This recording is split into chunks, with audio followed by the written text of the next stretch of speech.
feel like one of the things we don't talk about enough is how we weren't meant to just be going through all these dating experiences and running through all of these different people. It's exhausting getting in a relationship and out of a relationship, constantly running through people and dating them and giving them certain aspects of yourself, and then the relationship doesn't work out. You have to get tired of walking away from a relationship feeling like I have to pick up so many broken pieces that this person left behind. And this is why God wants us to go through the process of courting, not dating. Because if you allow someone to court you, what you're really doing is building a solid friendship with them. So that way you can really get to learn and understand their values, their beliefs, their morals, what they're like on good days, what they're like on bad days, before you're even committing to anything permanent.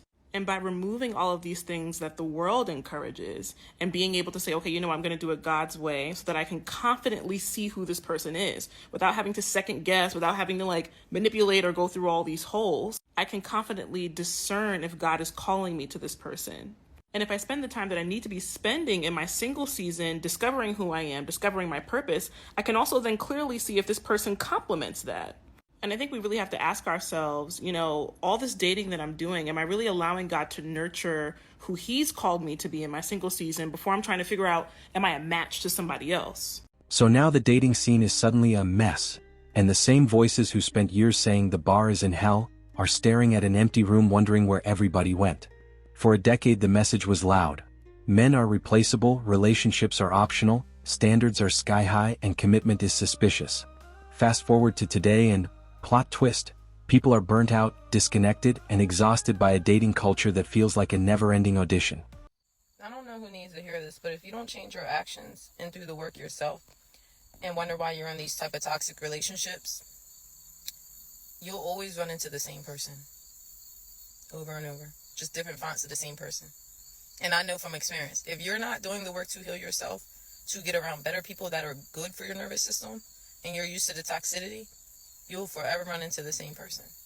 Based on the dating story times that you hear all over social media where women are complaining about how terrible men are, how they went out on 100 dates and 100 men were all terrible, to me that reflects who the woman is. And just like this young lady in the video talks about, if you keep meeting bad men, as you described, you keep meeting men that's not meeting up to your standard, that is an absolute reflection on you. So when you start to hear, or when you hear these dating stories from women, and you notice that it's always sort of the same sort of breakdown, that they went out, they met, but somehow he did something bad, or somehow he's not living up to her standard, that's because she is the one that is the issue.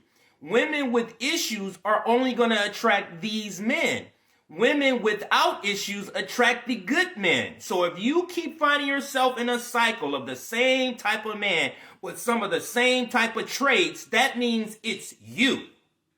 And here comes the realization arc. Maybe endless testing, public shaming, and treating relationships like competitive sports didn't exactly create warm, stable connections.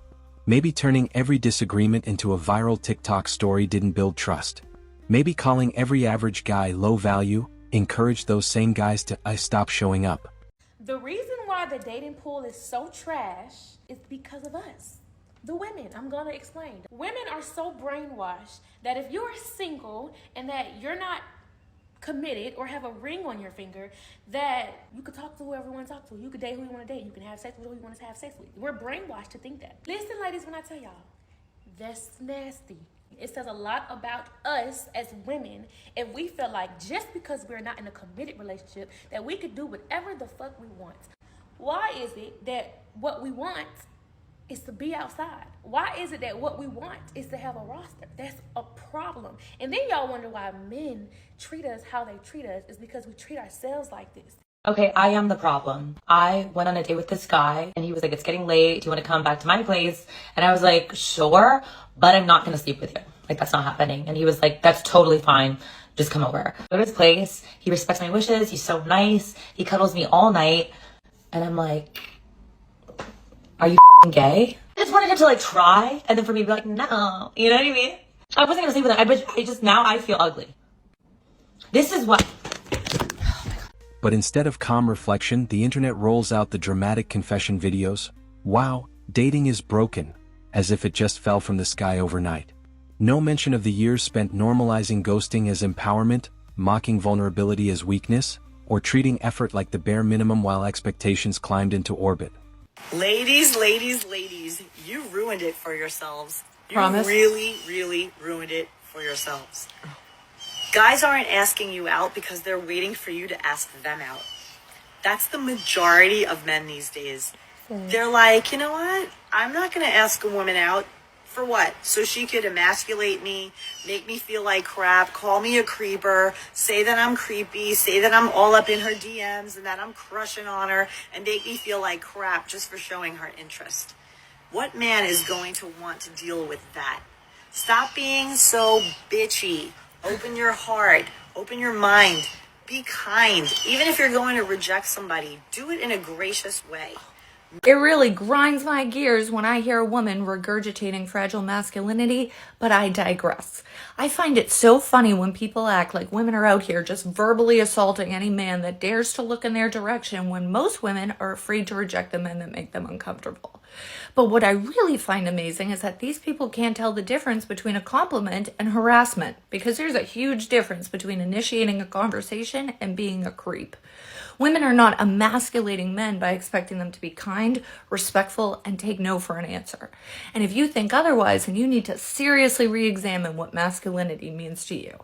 She's acting like we just won't give any of these good guys a chance, but we don't have to. Because if he refused to take no for an answer the first time, then we already learned all we need to know about that man and what he stands for. And she keeps saying that masculine women ruin dating, but women aren't too masculine. She just associates confidence with masculinity.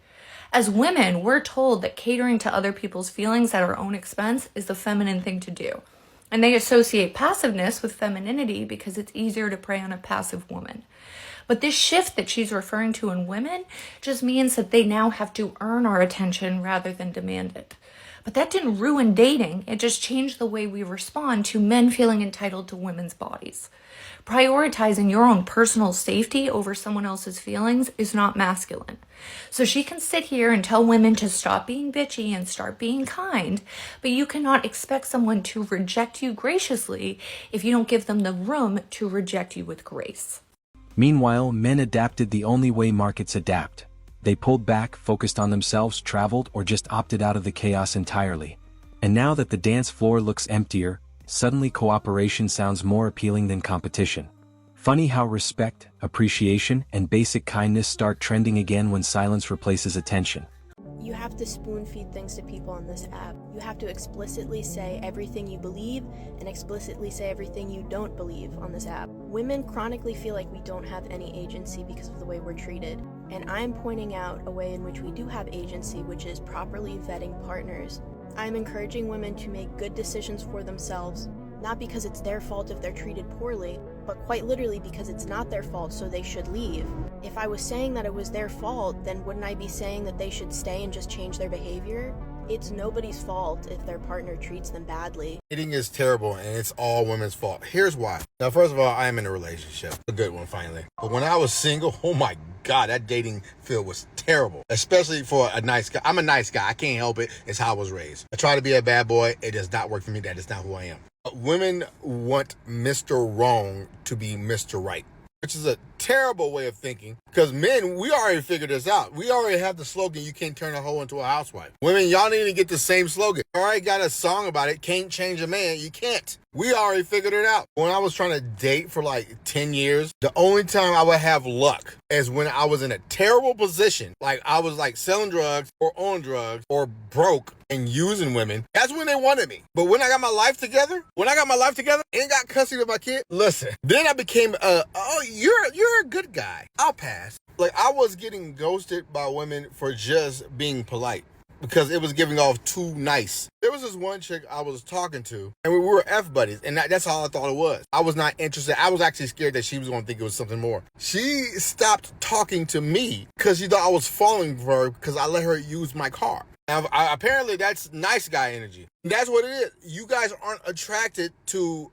a good relationship. Y'all want to fix things. Y'all want to get somebody that's not a good relationship material and make him into a good relationship. Is that how y'all do when y'all go car shopping? Let me get this lemon and I'm going to make it to a good running car. If you all want to do that, then why don't y'all just go flip houses? It will work better in your favor if you do it that way. But getting somebody that wants to be in the streets or who's already in a relationship with somebody he's already cheating on, y'all want to fix that?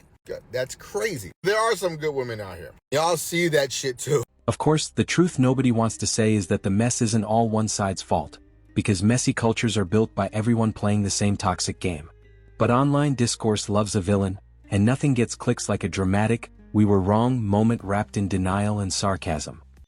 Everyone right now is talking about why men aren't approaching women, and men should be more proactive when it comes to approaching women to date them. But something nobody is talking about right now is what women are doing to make themselves more approachable. Now, I wonder, are the men at fault here for not having enough confidence, or is it the women who are causing the men to keep away from them? Let me know in the comments. Let me tell you something that I realized. I just was analyzing while I'm going. I never had to say to one of my girlfriends, "Why you being such a bitch?" I never had to say that to them. You know why? I've only ever had to say that to men. Why are you being such a bitch? And so I came to this conclusion. It's men are the problem. It's not us. We're like, look at me. I look like look at me. I look like I'm part of the community. Okay? Look like we kill it. What are you talking about? Yeah, no, men, I've never had to say that to one of my girlfriends, even with us beefing, like, "Why are you being such a bitch?" Only men. Only men. Why are you being such a bitch? And I thought that was something that it had to be analyzed, and I was wondering if any of y'all had the same experience. It's never me saying that to my girlfriends. It's never me saying that to a girl I'm beefing with. It's always a male. Always. Like, "Sir, what are you doing?" What's hilarious is how fast the narrative flipped. Yesterday it was, "men are the problem." Today it's, "why does nobody want to date seriously anymore?" The same behaviors that were called empowerment, ghosting without explanation, juggling 5 options at once, treating vulnerability like a weakness, are now being blamed for a culture where nobody trusts anybody. Turns out when everyone plays games, nobody wins, they just get better at avoiding each other. Question. I am noticing a pattern when women are asked why, certain relationships don't work or the relationship didn't work, right? They never blame themselves. I have yet to hear a woman actually hold herself accountable and admit her faults along with whatever that man's faults were, right? Um, and then I'm also noticing that when they blame the man, it's either he's he's a narcissist, he's controlling, or he's abusive. And this is not to take away from the women that are actually experiencing that. I get it. If somebody's acting like that and putting their hands on you, um, talking to you crazy, and has very narcissistic ways, I can see that being an issue. But all of y'all are running into this type of guy. All of y'all are picking from the same pool of narcissistic, controlling, abusive men. And if these are the men that you keep getting, honey, you need to look at how you're choosing your men. That's an issue in itself. Because how are all of y'all running into the same type of man? When I dated, I can't really say any of the guys that I had dated before I was married fell into any of those categories, right? And you typically kind of see those ways before you get too deep in it. Um, and then if you are in that situation, a lot of y'all just choose to stick it out and thinking that man's going to change, not realizing no, that's just how he is. But in the same token, how are you finding these same type of guys with these same type of issues? All of y'all are experiencing that. And then y'all are quick to say a man changes, especially when you after you've had a baby, right? Well, of course, even you're changing as a person because now you're a whole parent. So you do have to evolve to a certain degree. And even the man may change because babies are a whole new factor and a whole new stressor, essentially. But typically, if he was having issues before the baby, then he's going to have those same issues after the baby, maybe even times 10, right? And then you as an individual, as a woman, you're going to have some issues because you have a whole new child into this factor and that's now being factored into the situation. Yeah, it's going to change up some things, and both of you have to be able to adjust together. And typically, it doesn't happen like that. But to sit here and say people change all of a sudden, no, they don't. You just looked over some stuff because of how you felt about them, right? And you stuck it out, and that's what it was. But don't sit here and try to play victim like you didn't also contribute into the failure of the relationship. It takes two. Everybody's not narcissistic and everybody's not abusive. And let's talk about the standards versus expectations era. Standards used to mean values, character, compatibility. Somewhere along the way it turned into a checklist longer than a job application. 6 figures, 6 feet, 6-pack, therapist-level emotional labor, traditional protection with modern equality, and 0 flaws allowed. Meanwhile, average effort from the other side was framed as knowing your worth. Shockingly, a lot of regular dudes looked at that and said, yeah, I'll just stay home. Ladies, don't get mad at me, but feminism ruined dating, and I can prove it. In 1960, nearly 80% of all adults were married, and today, it's only 50%. And that's according to Pew Research. You guys already know I'm gonna say it. Birth rates, they are down over 60% since the 1960s. And it's not all just a choice. A lot of women say they just can't find good men. According to the recent New York Post headline, "Where have all the good men gone?" Why though? Where have they gone? Well, feminism told women, you don't need that man, go chase that bag. And women listened. But so did the men. The feminist movement doesn't just affect the women in society, by the way. Let's look at the numbers. It's 1 in 4 men under 30 who are not dating at all. It is at its highest rate in modern history. And when men are checking out, then women lose the option of traditional partnership. Now, any relationship is like a transactional battlefield. Who earns more? Who leads? Who pays for what? Who cleans? Who stays home for the kids? Are we having kids? It's all a scoreboard. It's all a competition now. Dating is what leads to marriage. Now, marriage was not always perfect, that's for sure, but it was a partnership with clear roles. Now it's more like a business deal where both sides try to compete instead of cooperate with each other. Agree or disagree? Drop a comment and let me know your thoughts. Do you think feminism has changed dating in a negative way? Let me know. Now that fewer men are chasing and more are focusing on their own peace, fitness, business, hobbies, travel, the complaint becomes men aren't stepping up. But stepping up to what? A culture where respect is conditional, appreciation is rare, and every mistake gets broadcast like a reality show episode?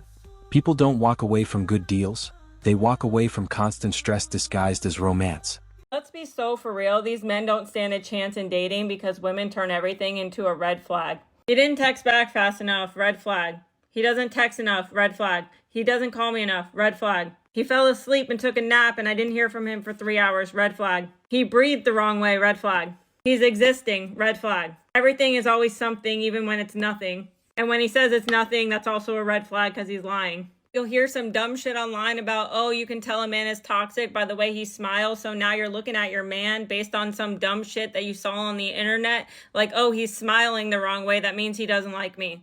Y'all leave no room for these men to make any kind of mistakes. Women will literally make up entire storylines about men that they don't even know just to validate their own insecurities and then get online and say all men are trash. You're turning a golden retriever man who has no issues into a wolf based off your past experiences. And then you expect the new man, the good man, the better man to take on all of these challenges with grace when you are the fucking problem. How are you going to be able to go into a relationship looking for a good human being when you're already looking at him as if he's your ex-fucking boyfriend who cheated on you and he deserves to be treated like shit based on what somebody else did to you? And how do you expect these men to still want to date you when you literally turn everything into a problem? Everything is a red flag. Everything that he's doing is toxic. It's not good enough. It's poor behavior and you're never satisfied. Like, make it make sense. Okay, bye. And the most ironic part? The same voices saying the mess is all their fault still refuse to admit it's a shared disaster. Because real accountability would mean everyone, men and women, dropping the ego, lowering the performative nonsense, and relearning how to treat each other like humans instead of social media content. Just say no. Women insist on trying to let a guy down easy. I promise you, me, any other guy I talk to, they want you to be straightforward. Just say. Thank you so much. Oh my gosh, my little lady brain could have never comprehended doing that in the first place. Oh, my life is going to be so much simpler now that a man has told me to just say no. And surely when I just say no, a strategy I've never implemented before, mind you, that will automatically mean that the man I'm saying no to will automatically leave me the fuck alone. Oh wait, what? That's not the experience of every single woman ever? What's that? When you just say no to a man, his first reaction is to either get angry, defensive, or try and hit you with the most random questions to try and get around the no? You mean when I just say no, there's a higher probability that men will actually get violent in that situation because they feel rejected? And that maybe to extradite myself safely from that situation, even though it sucks, I have to appease him in some way so that I'm not in danger? Shut up. So yeah, the dating scene is messy. Not because one side woke up evil, but because both sides kept playing stupid games. Until the prize became loneliness with Wi-Fi. I knew better. I knew better than to stay in a relationship with somebody that was emotionally unavailable and unfaithful and toxic and all the things.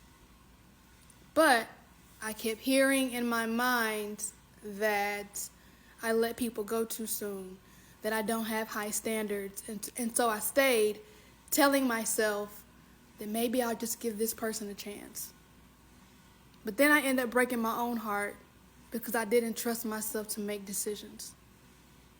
And you might say, no, I do trust myself, or that's not the problem. If you trust yourself to make decisions, then you trust yourself to handle the outcome. If you trust yourself to make decisions, then you trust yourself to handle the outcome. And if you can't handle the outcome of a relationship, then somewhere along the line, you're still attaching yourself to the relationship and detaching yourself from the accountability of it not working. And the real punchline? The dating scene didn't break overnight. It slowly cracked under years of ego, unrealistic expectations, and people treating each other like disposable content. Now everyone's looking around asking, who made this mess? And the mirror is finally getting some screen time. Men stopped playing by the rules, and now everyone's freaking out. Let's break down why silence has become the loudest move.